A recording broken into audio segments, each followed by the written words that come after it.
What's up, everyone? Rotoko Ninja here with Ninja Cast, and I'm just wanting to get that off of there. There we go. I just wanted to do a video on a game of Blood Bowl 2 that I recently played that I think is the perfect example of how a Nurgle game should go. Nurgle is one of my favorite teams for Blood Bowl. I'm really good with Nurgle. I'm really good with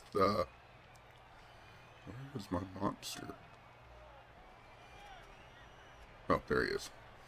I was like, where's my Beast of Nurgle? I know he was in this game. Anyway, Nurgle and Dwarves are kind of my favorite team for Blood Bowl, and do my best games with them. So I had this game against AI, and it went flawlessly for what a Nurgle game should be. Just to kind of give an overview of some of the key players here. I have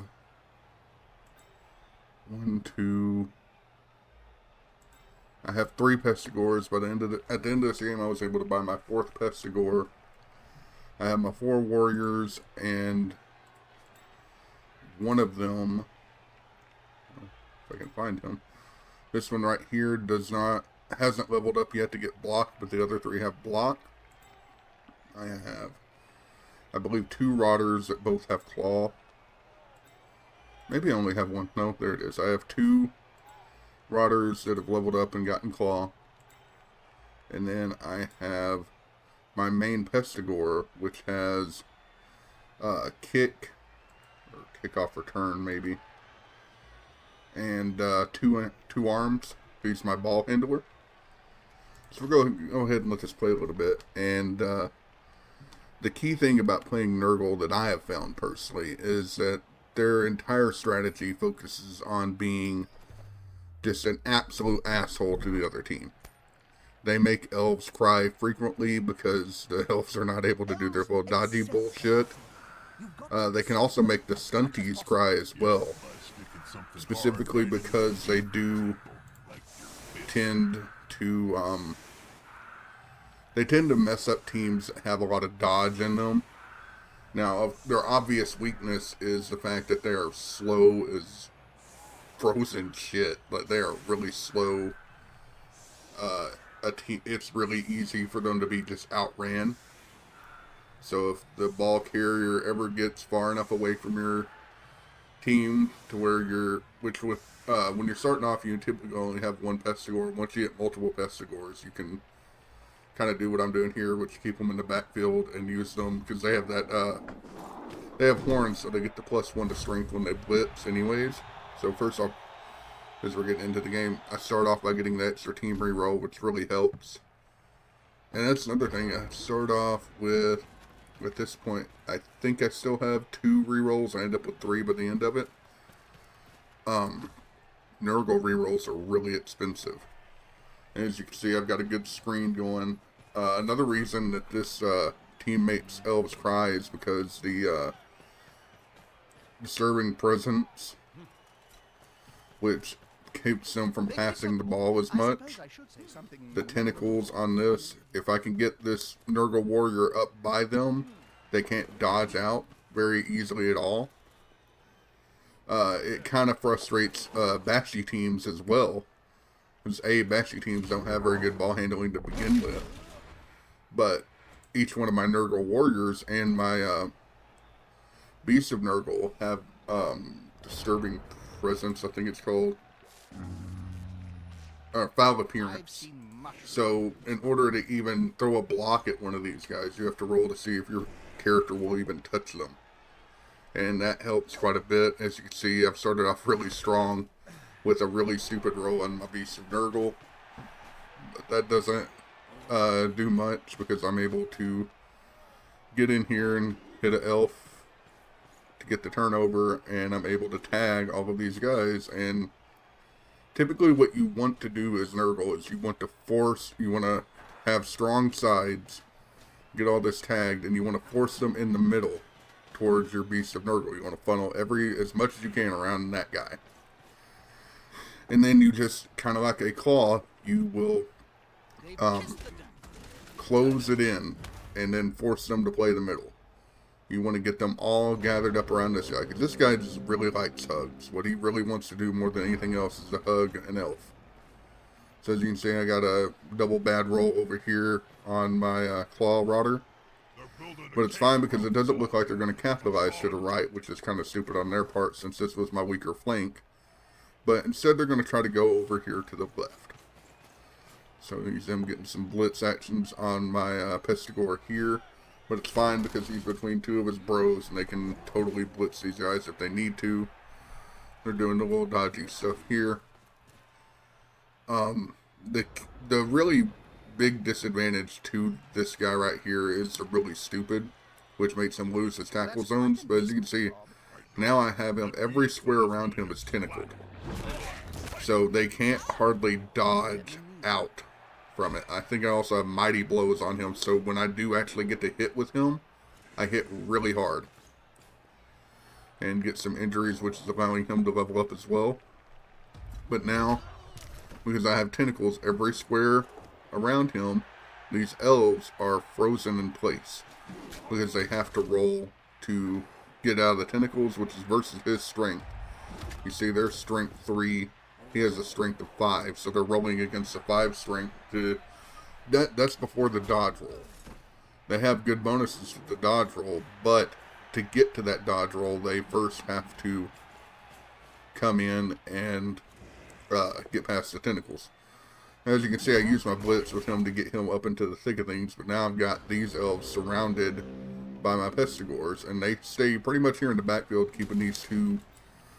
I believe they're both, no, one blitzer, one lineman, so I'm just keeping these guys tied up here. I've got everything tagged up here to where they have to roll some dice to move. He takes a double red, re-rolls it, gets pushed. And that's another good thing about with elves, is elves tend to be really agility focused, and a Nurgle team can really shut down agility. Especially once you start getting some levels up, and then on your Nurgle warriors, once you get block on them, they can really shut down a Bashy team as well, because they've got high armor and they've got a good 4 strength. So, and you get 4 of these guys. They all have an aura that makes it harder for passing, which also goes against, as you notice here, I have 1, 2, 3, 4, 4 elves. No, 5 elves. One of which is the ball carrier tied up with this Beast of Nurgle. There's no way they're going to risk dodging out of this Beast of Nurgle and risk a turnover, especially with the ball carrier. So what this does, it forces them to have to deal with this guy. And because I keep on pushing these Nurgle warriors in on them, it makes it even harder for them to compete with that strength 5, because they have to hit this guy. They have to knock him down, or they have to hope that I get a really stupid, which is most of the reason why once this guy gets within hugging range, I just park him. I don't risk the really stupid at all. Even if it would be nice to hit somebody with him, I typically don't move him at all, just to make sure that his tentacles stay up. So I've got the ball carrier frozen. See, they're going to come in here and try to get a hit. And they went for the warrior, so tentacle guy is still up. I think they do take a hit on him here. And he gets knocked down. I think he even gets KO'd at one point. But it doesn't matter. As you can see, I've already got the middle of the field mucked up. I've got the ball carrier locked down. I'm forcing them to stay in this middle area where I've got all these auras in them, so they can't pass and they can't dodge. And an elf that can't pass and can't dodge is a lot less scary than any other thing. You notice there they also have a lot of sidestep to go with their dodge, which is kind of annoying because it keeps them from being crowd surfed. Unless you just completely surround them to where they can't sidestep out of it, it's really hard to crowd surf them, which is a very effective strategy. I love crowd surfing people. But now I'm just going around and I'm getting hits, trying to get injuries, take people off the field, and I'm also still trying to push. As you can see right here, I'm setting up a crowd surf on this guy. I do think I eventually get it, but I've got the entire middle of the field here locked down. They're forced to kind of be up here with me, and that dude just pushed me up even further into them. So I've still got 4 elves completely tied up. The ball carrier is next to a tentacle, and has, I believe, one, two, three, four, a -4 on any type of passing action with the ball. So basically they can't pass, and they most likely cannot dodge at all. And that's what Nurgle is all about. Nurgle is about mucking up and just causing an absolute catastrophe for the enemy team. And there goes my crowd surf on him, so now there's another player out on their side. And that's just kind of what you want to do. Once you get them all mucked up to where they can't really move around, you just start hitting them. You start hitting them and trying to get some injuries, get some stuns. That way you can move more of your guys and build an absolute swamp of bad things for them right here in the center. So I've got my Pestigors running around. They're getting good hits down here. I think they injured one of the other dudes or he dodged out. I can't remember. But as we get further into this first period is when I get my score, which is normally the Achilles tendon of Nurgle. They're very slow and they're not very good at handling the ball. Which, like I said, I've got this 2-arm Pestigor that's really good at handling the ball. But I just have that one. So you want to kind of spread your SPP around and get everybody kind of leveled up together, especially when you're going into high team value. Because you typically want everybody to be at least level 2 before you start getting level 4s and 5s. And this guy is already level 3. He's leveling up really quick because he's the ball handler. He's typically the one carrying the ball and getting the touchdown. And I don't always get a chance to get the win and be able to risk passing it. You can see we hit the ball. And by happenstance, it goes to my Nurgle Warrior, the one that doesn't have block, but he has 4 out of 6 SPP. That's going to be very important because I really want to get him XP so he can get block and become even more sturdy and even more of a detriment to the enemy team. So, by happenstance, once we took out the ball carrier, it bounced around a little bit. It ended up right where I wanted it. So then, I looked at my SPP. I realized that the guy that I really needed to level up ended up with the ball. The chances of a Nurgle Warrior ending up with the ball within touchdown range are very, very rare. So, I immediately started going, okay, I need to get this guy up here. He has a movement of 4, so 1, 2, 3, 4. 1, 2, 3, 4, 5. So I need 2 turns. I have, which as you'll notice over here, I have 2 turns to get this guy all the way up this field. So that's what I'm working towards here. I'm trying to build a bridge to get this guy out of tackle zones and to get him on his way up this field. Because not only do it's a very narrow window, I have to get him moved up to his maximum movement allowance on this turn, and then the next turn I have to move his maximum plus a go for it. So I have a very small margin of error. I've got to push these elves out away from him, build a bridge, and then keep them from interfering with it while I run him into the end zone. So that's what I'm doing. You'll notice I'm getting all these guys kind of moved out, keeping them tagged, making it to where they have to roll some dice to kind of move around and get close to the ball carrier. And it just, the dice, Nuffle was in my favor. I managed to get really good rolls. I had plenty of re-rolls to work with, and I just start building a path. And I blitzed with this guy, didn't get the really stupid. Had to use a re-roll, but I get to push him. And now, boom. I have 3 elves within tentacle. I've got my wall built. Got my ball carrier up here. And then I'm just going to start building a screen around him. Build a screen door. Make sure that they can't just blitz right in there and take him. I've got all these elves. That was a go for it, I believe. And I've got all of these elves just kind of locked down where they can't really do anything. I've got double tags on them. So no matter what, they're going to have to roll some dice in order to move anyway. As you can see, I've got every elf tagged. A lot of them are tagged multiple times. They're still able to dodge a little bit and do some LV things. But as you can see, it was all for naught. They basically burnt that to try to get this guy up here. But it's not going to help him. He's not going to be able to interfere. This is their last turn. So if they don't make a play on this, then I can pretty much walk them right in. Which, as you can guess from what I've already said, is exactly what happens. They don't get their play made.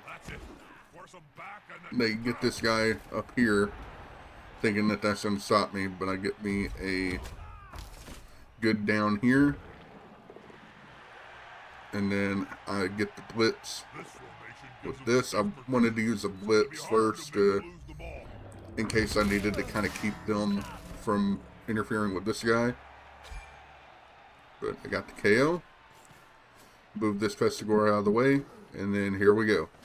Straight to the end zone. It's either a 1 or 2 go for it, but he gets it. There's his level up. So I'm on the board. Now, all I have to do is make them not score. This is exactly where you want to be going into the second half as Nurgle. Because, like I said, their entire strength is being able to muck up the field and make it really difficult for people.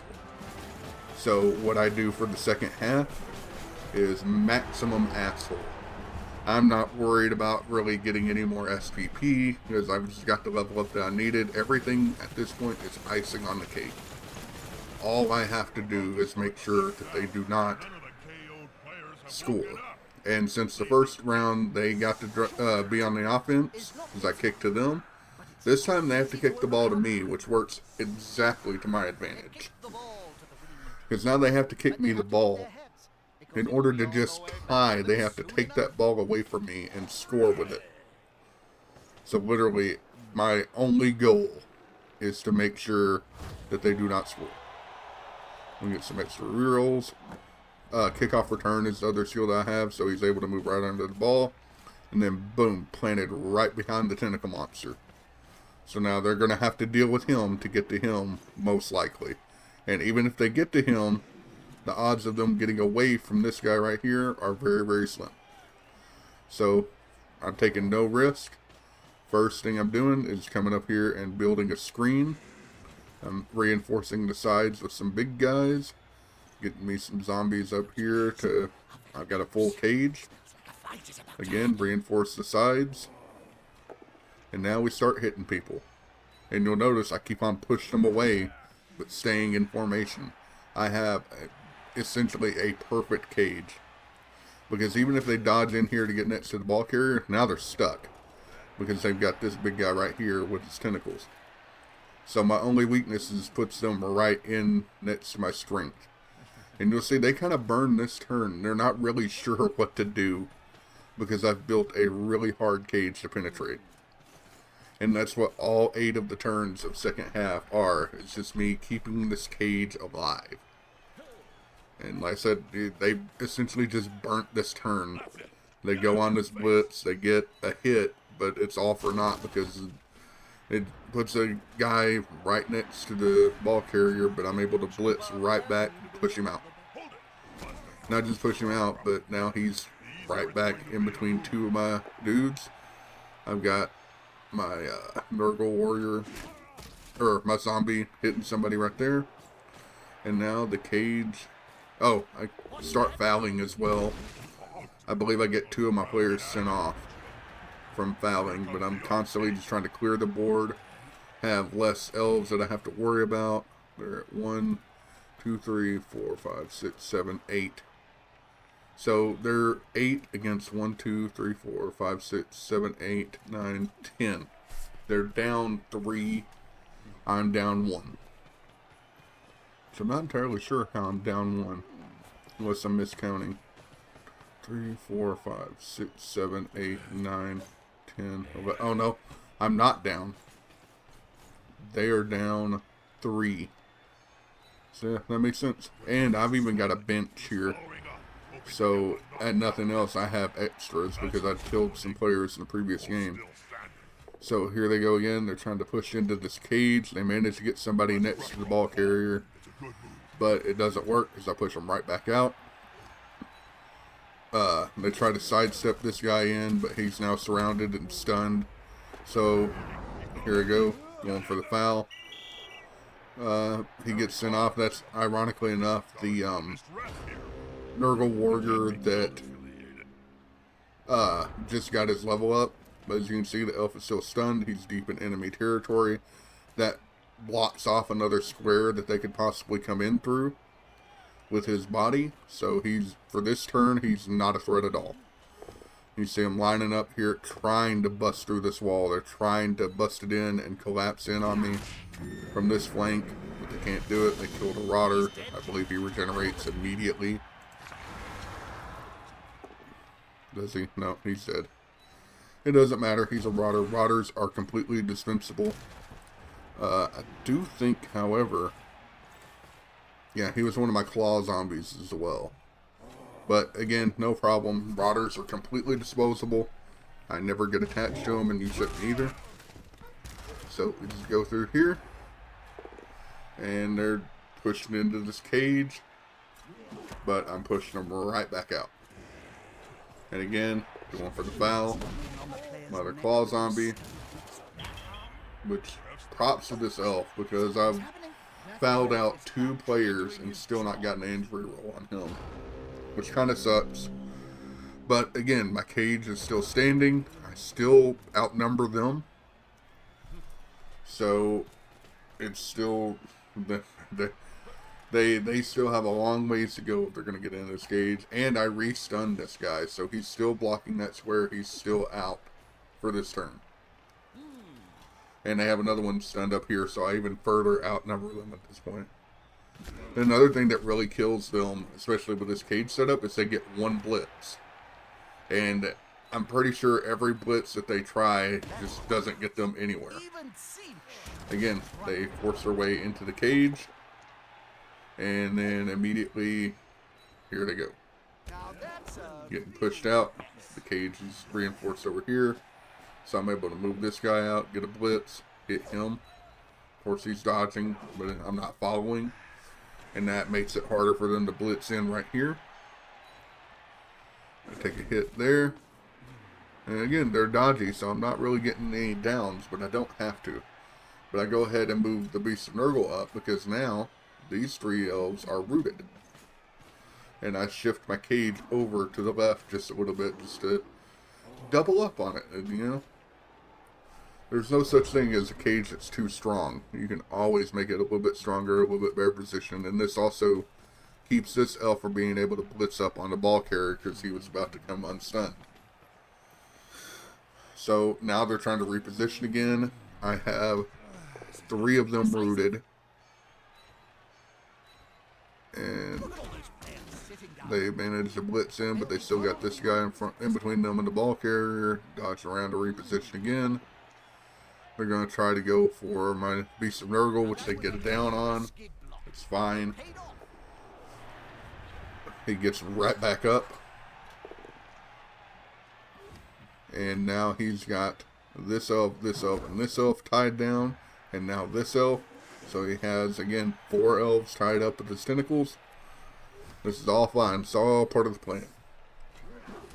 And they still have not fully penetrated my cage. And another benefit to me just kind of pushing them back and not following them is it forces them to use their blitz to even get a hit on any of my cage. I very seldom try to leave them close enough to where they can actually hit the cage without using a blitz, because in a game like Blood Bowl, every resource you have is a luxury. So the more resources that I can deny them, be it rerolls or blitzes or whatever, is the weaker I'm making them. KO'd Beast Nurgle, which I think his regeneration puts him... No. I thought this was the game where they killed the Beast of Nurgle and he immediately regenerated and joined on the next drive. That's another good thing about Nurgle, is every player has regeneration, I think, except for maybe the zombies. Decay. Yeah, the rotters do not have regeneration, but again, they're disposable, so you don't really need it. But every other player that you get as Nurgle has regeneration, which means that they can kill it, and if it wins the regeneration roll, it just goes right back into the box to be on the next drive. So again, my cage is standing. they're all out of position. They're going to have to use a blitz to get a single hit on me. And it just doesn't look like it's happening. They're racing their guys up. They come around here. They really went after this back right corner. And I'm not entirely certain why they thought that was the weaker end. Maybe it's just because they had that extra guy there. But it doesn't matter. He's going to sidestep right in there, but he's going to be on the ground. And we're just going to kick this guy back. And that was turn 16. So go ahead and foul, because there's nothing that's in it. Oh, yeah, I fouled the guy that's in the cage. So he ain't getting back up for their final turn. And this is it. This is their Hail Mary. They have to somehow get that ball and score to get a tie. If they can't do that, that's game. And as you can probably guess, that's game. So my cage, while it's shrunken, has held. They have not gotten a single hit onto the ball carrier. Which is exactly what you want to see. And that's why this game, I have to say, was the perfect Nurgle game. That's exactly how you want to play everything with Nurgle. I had 68% ball possession. As you can see, I got my players at SP they needed to level up. I earned enough money to get my 4th Pestigore to replace that zombie that they killed. And I got 6 successes with foul appearance. Again, that's 85%. Foul appearance is way stronger than what it initially looks like it would be. So, oh, this is dumb. I think they succeeded against it. Okay. Really stupid. I failed once. Armor. Succeeded 12 times. Failed 4. So I had a 75% chance of succeeding on my armor. Loner I didn't have at all, because I wasn't really re-rolling anything with the Beast of Nurgle. I failed 3 injury rolls, which regeneration, not really. I had 1 casualty, lost a Rotter. The Rotter had Claw, so that kind of lowered my team value, that's fine. I had 15 6s, 10 5s, 10 4s, 8 3s, 6 2s, and 7 1s. So not a whole lot of rolls compared to theirs. They had a lot, they made a lot of rolls, and they failed a lot of rolls. They had 27 1s, 32s, and 31 3s. And this being the lower end, that's pretty much a failure. This is your success. So they made a lot of rolls. They didn't quite get it. Succeeded at 17 dodges, 28 armor success, which is pretty high for a fucking elving team. But anyway, that is a perfect Nurgle game. When you're playing as Nurgle, that's exactly how you want every game of yours to play out. You want to get 1 point on the board, and then you just want to muck everything up to where they can't move. And if you can manage to get them stalled out somewhere, then you will most likely win the game.